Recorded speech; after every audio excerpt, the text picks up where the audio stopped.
head of our investment committee and is regularly interviewed on both CNBC and Fox Business.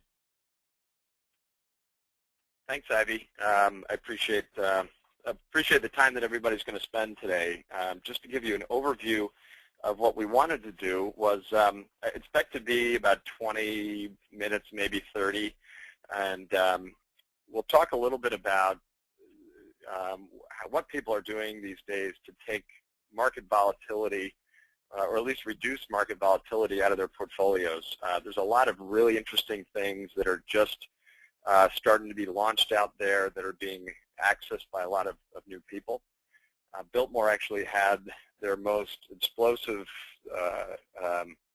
growth month last month in October as far as new clients, and I think part of that is driven by some new thinking and new ways to think about investing for retirement without necessarily sacrificing yield and return. So with that, let's just jump into this a little bit. For some of you that are joining, this might be a little bit more rudimentary, but I think it's, for most people, it'll be very informative.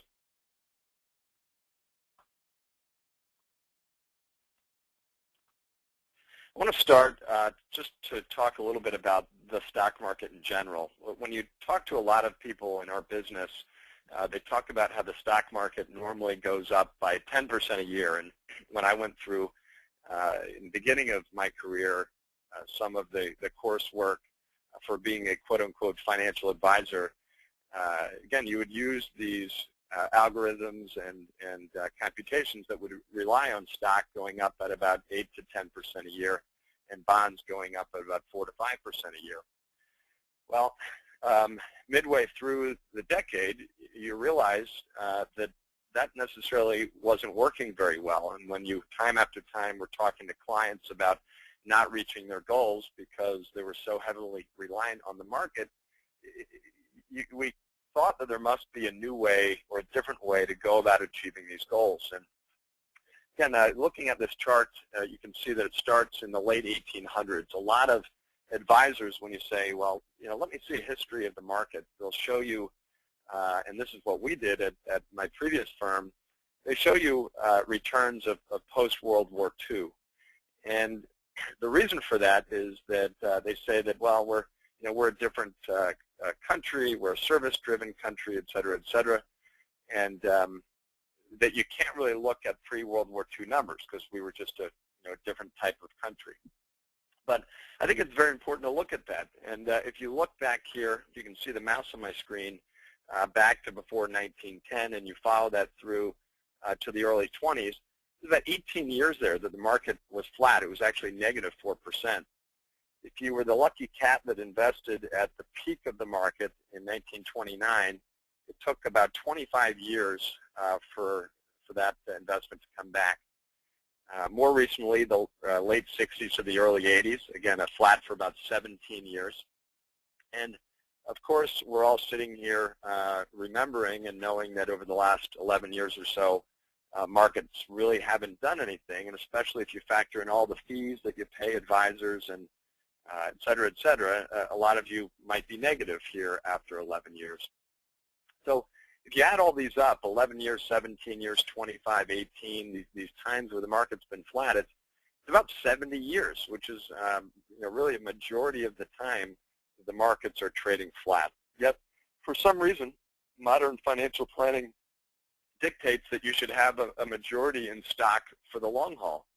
And, again, for us, it just doesn't make a whole lot of sense. Sure, in markets like the late 80s and early 90s, it makes sense to have a lot in stock, but there is always going to be these times where the market goes sideways. And the question that we ask clients is it really the right thing to do to have such a large allocation in stock? Especially, look at today. We sit here for 10 years, the market's been flat, and are we really in such a great position right now? Is our country in this great shape where we're going to expect a 10-year bull market? We sit here at Biltmore and don't think so. I think we're going to be flat here for another 5 years if we're lucky. So in the next few pages, we're going to talk about different sorts of strategies and different ways to think about investing. over time. So in the early part of my career, I looked at what other people were doing. And if you look at traditional portfolios and institutional portfolios, there's a big difference. And the big difference here is that traditional investors, when you go to a financial advisor and they talk about an allocation, they'll talk about some kind of allocation of stock, bonds, and cash, and that's that pie chart on the left. This is traditionally what people learn about when they go into modern financial planning, et cetera. But it was very surprising to me that institutional portfolios, these are pensions, endowments, very large pools of capital that typically have access to any types of strategy that they can, because they have the large minimums to access really any talent in the world. And there was some fundamental differences. I mean, first of all, as we know, individual investors are a lot more driven by fear and greed, and there's a lot more emotional decisions that go into their planning, whereas institutions typically try to take that out and be a lot more methodical about what they're doing. But one of the biggest things, if you look here on the right, is that they typically have a very large amount of alternative strategies and alternative assets.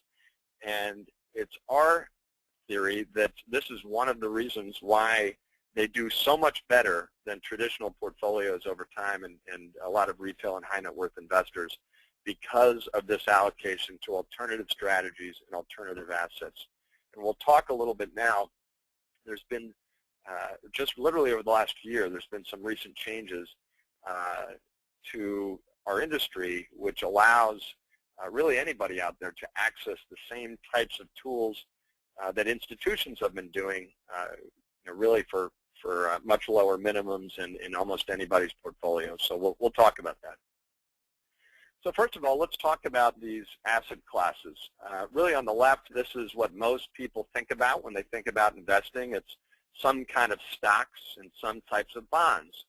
And when they talk about quote-unquote diversifying, they say, oh, well, we need some kind of domestic stocks and international and large one and small ones and medium-sized one. And, oh, we need value and growth.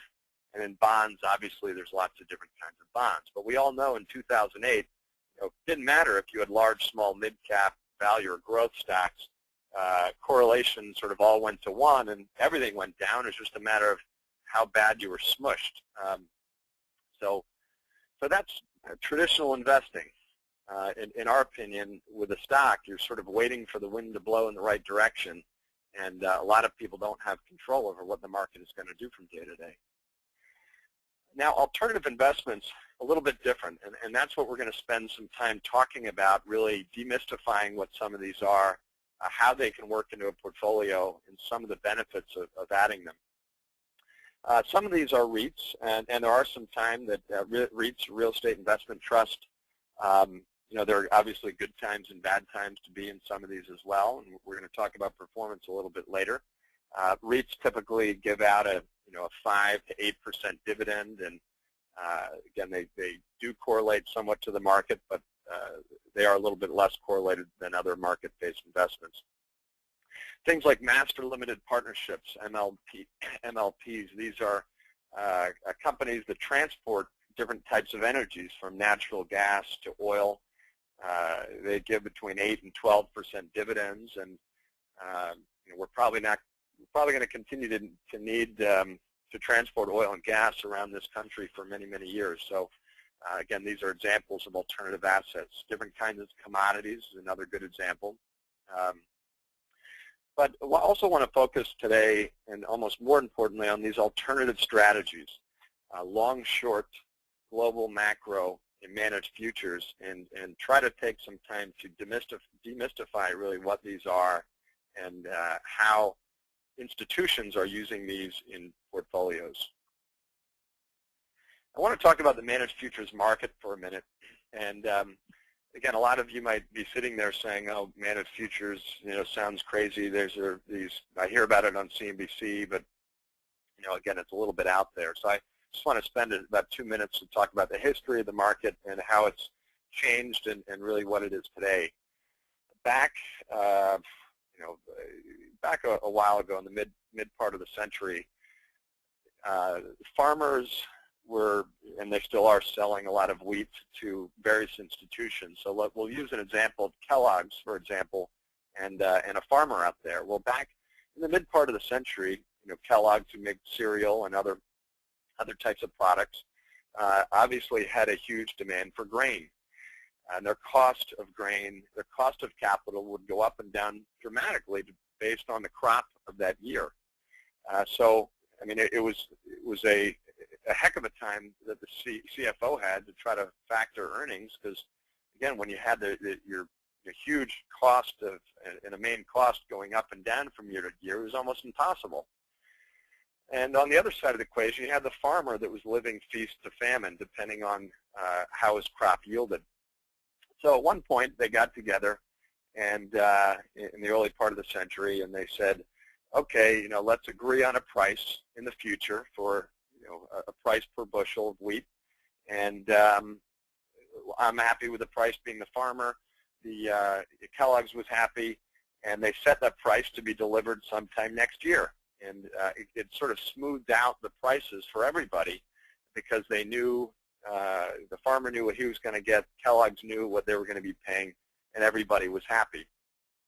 And those markets started spurting up for a lot of different things. You might remember the movie Trading Places with Eddie Murphy, where they were actually cornered the frozen orange juice market. And so over time, that market really evolved, and currencies, or excuse me, futures trade on all sorts of different commodities and interest rates and different types of equity markets, currencies, etc. And speculators have gotten involved in this market. They started to realize that, hey, again, years and years and years ago, if a hurricane was coming towards Florida, that probably meant that it was going to do damage to the orange crop, and sometime down the road, the price of orange juice would skyrocket. And so, hey, it might be important to look to buy frozen orange juice. And so, again, this is somewhat rudimentary for some of the people on the phone today, but we're trying to just tell you a little bit about how some of these markets evolved over time. So that's the futures market. Now, managed futures, what we're talking about are professional traders and that are looking to buy and sell these things based on different systems that they see work over time. So gold was a good example. As you know, gold was in a bull market for quite some time, so a lot of these traders had futures contracts on gold. Corn, a lot of people made a lot of money on corn, and meats. If you actually looked at the Wall Street Journal today, you saw that meats continue to be in a bull market. And those are the types of things that managed futures traders trade, as well as global macro managers. These managers are also trading futures, but in more of a discretionary manner. You might remember, John Paulson. He's not doing so well today, but he forecasted in 2007 that the housing market was going to fall apart. He bet against that market and did very well that year. So, again, managed futures, very interesting asset class, and we think it's very valuable to have inside of portfolios.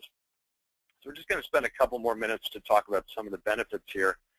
Again, a lot of your advisors might talk about diversification, and the reason for that is they try to find things that aren't correlated, right? They want to find something that when the market zigs, that it goes down, typically you want something that will zag and offset some of the downside of the stock market.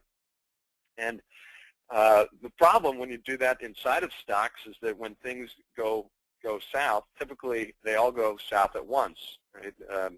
In 2008, value didn't go up when growth went down. As we talked about before, they all went down. It was just a matter of how badly. Well, managed futures are actually negatively correlated to the stock market, as you can see on this page, negative 0.23, meaning that the performance of managed futures has nothing to do with the performance of the stock market generally over time. And that's why we think it's such an important asset class to appear within diversified portfolios.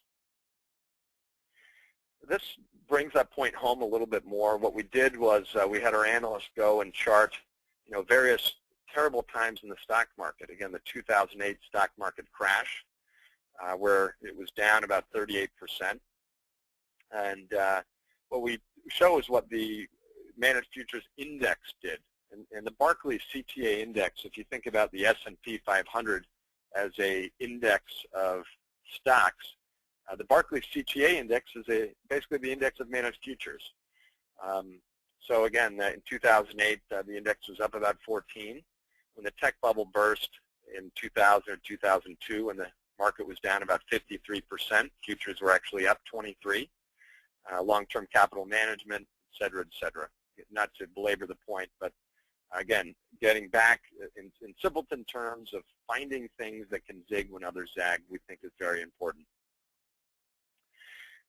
This is a chart of, again, managed futures being the light blue line, the orange line being the S&P 500, and the green line being the world index as measured by the MSCI. This is in the stock market, international stocks. You can see that managed futures drastically outperformed, and you can see this line that in 2008, when the market really came down here, if you can look at my arrow, in 2008, managed futures actually did well, yet in 2009, when the market really came back, futures kind of plateaued off. So again, there are times when the market can do very well when futures don't do as hot, but that's why we have a mix of lots of different things within these type of portfolios. So just want to turn to long-short funds in a minute, a 4-minute here. For those of you who aren't familiar with shorting or might think that, again, it's a little out there or esoteric, we say, well, we think it's very important to have things that can look to profit when the market goes down. So again, typically when most people, when they invest in the market, whether it's through mutual fund or just buying stocks, let's just take a mutual fund investor for a minute. The manager that's managing that mutual fund, typically by mandate, has to stay invested at all times. Mostly, I believe the average, it's about 90% that these managers have to stay invested within stocks.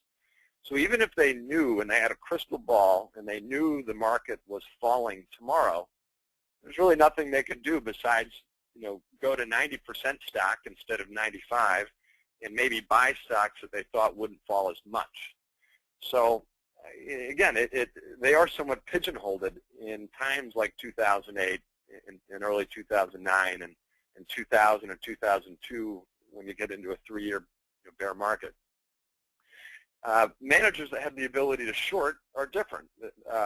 They can take, again, just to be simplistic for a minute, they can look like a traditional manager, look for companies that are doing very, very well and have good management, maybe good products, and look to buy those.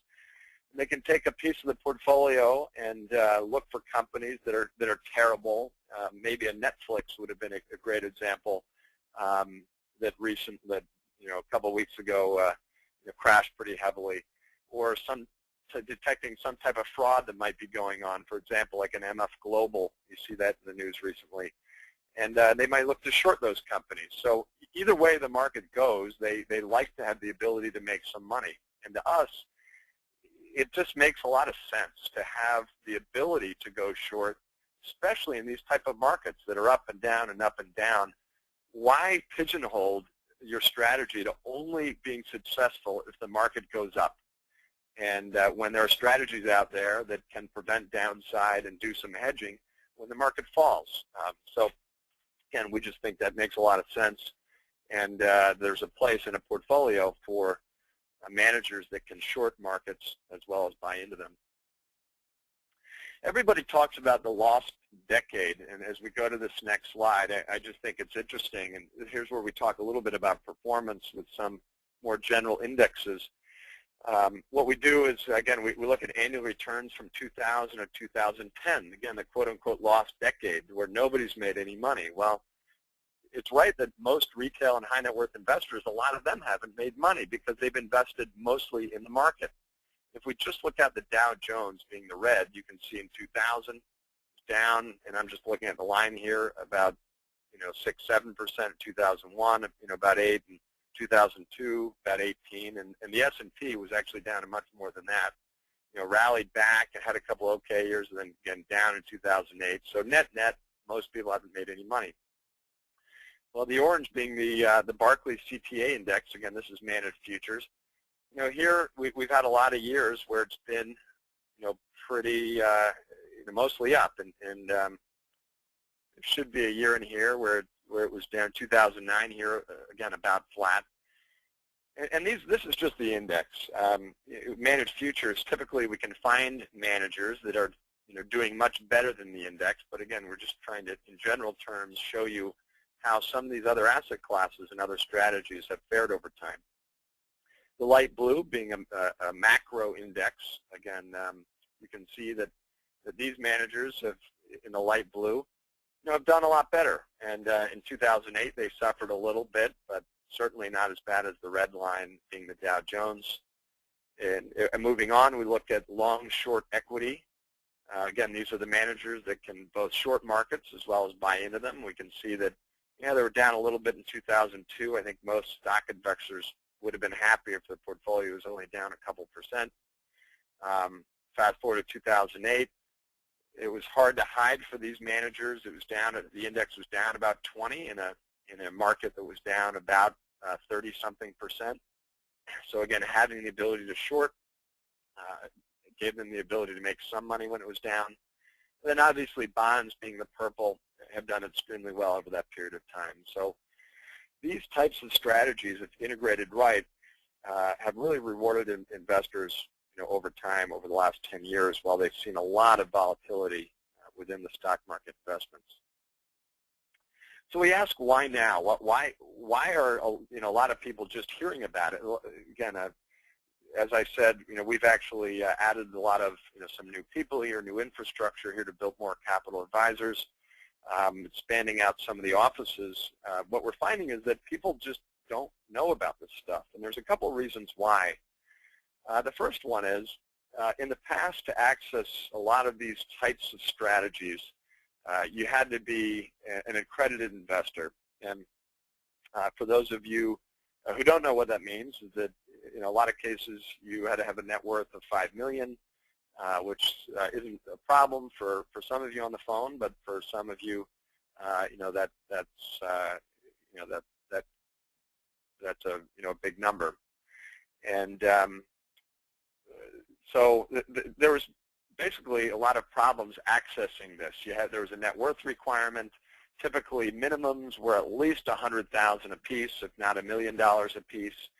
And so, in order to be properly diversified, it was very difficult for people who didn't have lots and lots of money and investable assets. And the SEC just literally the early part of 2010 put a blessing on a structure that allows some of these things to actually start trading on the mutual fund side. So this was pretty big. To us, it was revolutionary, because what it does is, in the past, people really haven't had a lot of choices. They've had different kinds of stocks and bonds, but just recently, they now have the ability to buy into very experienced managed futures managers, different kinds of global macro managers, managers that have the ability to buy and short stock. And what Biltmore did, again, our minimums were substantially higher in the past because we used to go to these managers directly, and we still do for many clients. But what we found was that now, after doing a lot of due diligence on these various types of mutual funds, is we can actually build a portfolio that looks and feels just like some of the institutional portfolios that the pensions and endowments use, but we can do this with much lower minimums. And there's also some other benefits of daily liquidity, whereas some of these funds in the past had monthly and quarterly liquidity. So this is really exciting, and this is why many of you haven't heard about this. It is fairly new. Biltmore Capital has spent over a year building this mutual fund platform where we can access a lot of these different strategies, and again, we're really excited about it. And if any of you, this is just a side note, we spoke about it on Fox, on a Fox Business News interview last month. So if any of you would like to get a copy of that, feel free to email Ivy or give us a call, and we'd be happy to send you that clip. So a lot of you have seen this next page. Again, this is the old periodic table. It reminds me of when you're in early high school and you're trying to remember all the the periodic table of elements. But this is morphed into the financial space, and a lot of you seeing this with large cap and small cap and various types of stocks. Well, this is interesting because it shows some of these other alternative asset classes. What you're looking at, if you look all the way on the left, this is year 2001, and we should label this, but in any case, 2001, 2002, 2003, 4, all the way to 2010. The black represents the division between positive performance and negative performance, and it shows some of the best performing indexes on the top and then the worst on the bottom. So as you know, in 2000, 2001, and 2002, everybody said, oh, we're not doing it well, we're losing money, et cetera, et cetera. But if you look at these, there's a lot of asset classes that were actually doing very well. REITs were up in 2001 and 2002, 14 and 4% respectively. Bonds were killing it. They did amazing. Different types of currency strategies were up and then down. Different kinds of hedge funds, and I know that's such a bad word to a lot of retail investors because of Bernie Madoff and some other blow-ups that the media loves to publish. But the fact is that the word hedge fund by its name was there, so and got its name because they had the ability to hedge and protect downside by doing things properly. And now that these things are regulated through mutual funds, I think investors can feel a lot better with what they're buying into. Managed futures, we can see we're up 4% in 2001 when the market was down about 12, and again we're up 12% in 2002 when the market was down 22. So let's fast forward to 2008. Again, the market was down about 37. Well, managed futures were up about 18. Again, some other strategies were doing very well, and even long short, it was down 19. It was a lot better than being down 37. So 2008 was certainly a tougher year. There weren't as many things that did well. But as you can see on this chart, by not relying on stocks, in our opinion, it's just so important. Looking out over the next few years, how can somebody say that we're going to be in the next bull market? I mean, it's a scary time out there. We think that it's very scary, and we think that we need to at least have the ability to hedge and protect downside and have a manager that can quickly turn on a dime and do something if the bottom falls out. And we know, we've experienced how quickly things can happen. The other thing that we do here at Built More Capital is we want to put money in all these different asset classes, and it's just a matter of how much we weight in each one. That again, everybody's obviously different. And we will talk about this a little bit later, but we want to understand what they're looking to do and what their goals are, et cetera, and what the risk is.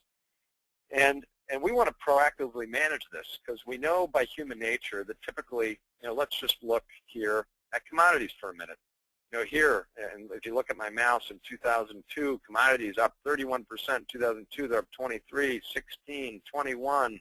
Again, you've had 4 years in a row where commodities did well. Well, a lot of people at that point, it drives itself. Valuations start getting out of control, and everybody starts looking in the recent Money magazine and seeing what the best performing asset class is, or what the next best performing mutual fund is. And guess what? It's commodities. Well, they buy into it too, and they push the value up and up. Well, guess what happens? It falls down the next year and becomes one of the worst performers. So if there's anything that we see here, and if there's any trend, it's typically that some of the best performers end up becoming the worst, and the worst becoming the best. So at Biltmore, we want to be very methodical. Everybody talks about looking to buy low and sell high, but what happens is they end up not really having any kind of discipline about it, and waiting and then panicking and selling at the wrong time when things are down, and then when things start getting better, they buy in again, and that happens to be the wrong time. And so they ended up buying high and selling low. But what we want to do is we want to come up with something where we do the opposite. So at the end of every year, take 2008 for example. At the end of 2008, what we want to do is sell the things that are up and buy into the things that aren't doing so hot. So we would have sold a lot of the managed futures, sold some of the bonds. And who the heck wanted to buy into the stock market in December, January 2008? Nobody, right? I mean, it felt like the world was falling apart. But look at the next year. Futures were down 2%. Bonds were one of the lowest asset classes, performing asset classes here in 2009. And equities were up 26%. So by rebalancing, basically, if an asset class really runs up, we want to go ahead and take profits, and we want to redistribute those profits into some of the asset classes that are out of favor and down. And effectively, what we're trying to do is promote an atmosphere where we're selling high and buying low, but also getting a lot of diversification, being in all these asset classes that aren't as tied to the stock market. I'm just going to spend a second on this. It just talks about the importance of rebalancing. Again, the dark red line is a portfolio of growth and value stocks, just using an example of $100,000. And they just, as they say in Vegas, let it ride. 50,000 in growth, 50,000 in value. And you see in the late 90s, growth really ran up, but you never took profits. And again, you had the internet bubble and a lot of other growth stocks. Well, bubble burst and everything sort of went down. So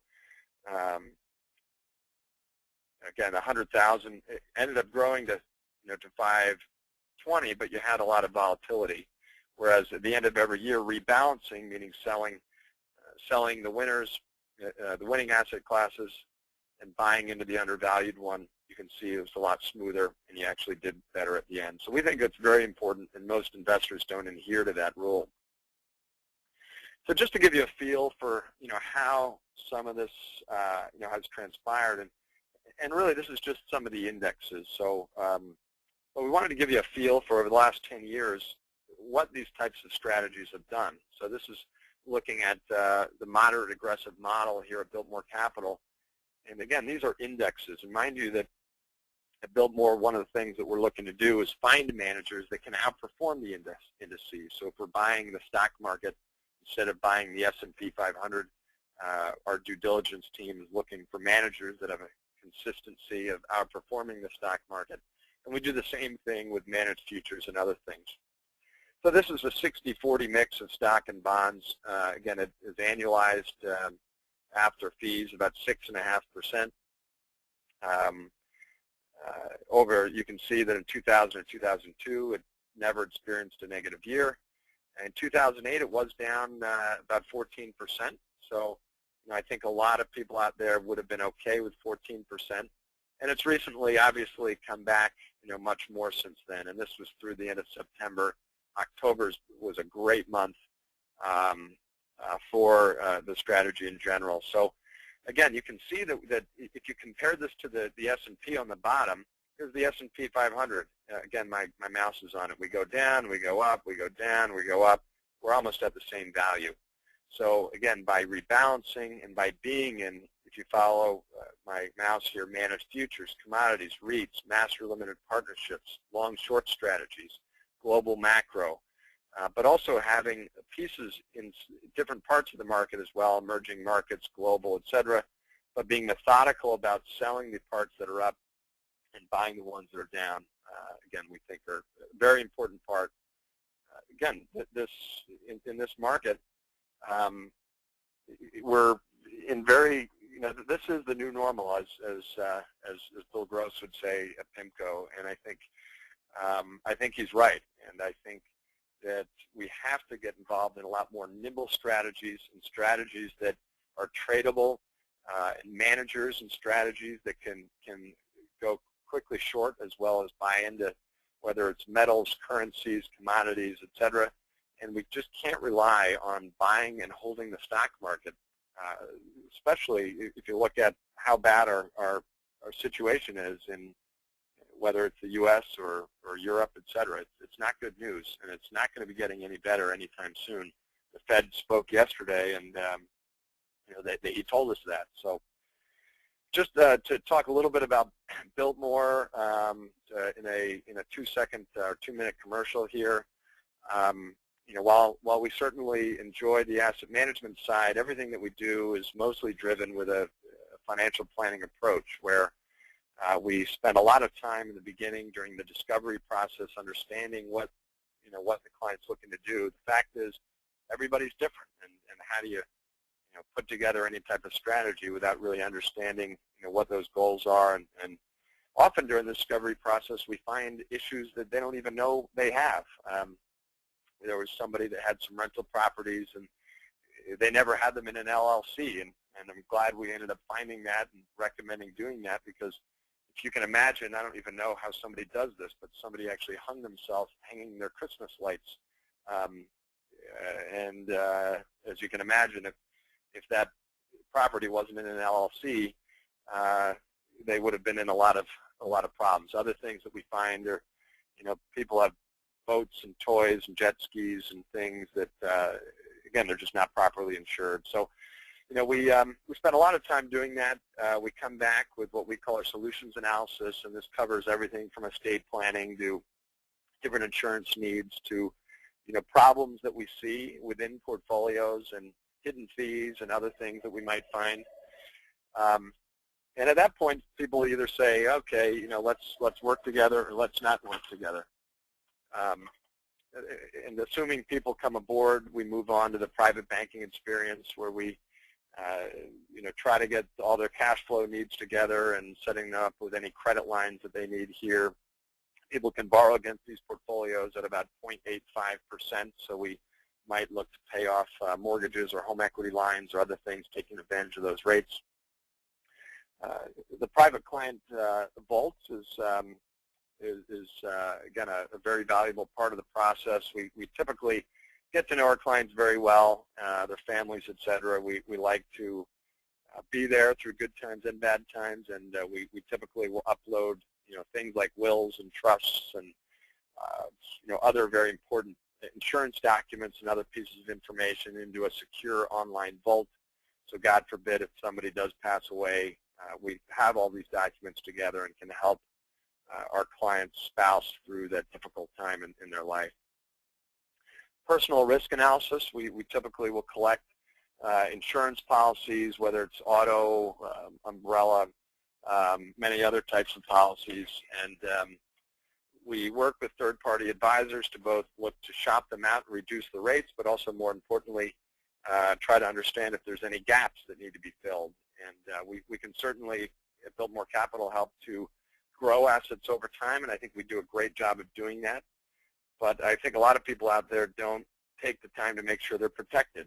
And you never know. You could drive home one day and hit somebody, and they could sue you, and it could all go away. So we want to make sure that we've done whatever we can to make sure that they're bulletproofed, and at least we know that the risks that they have.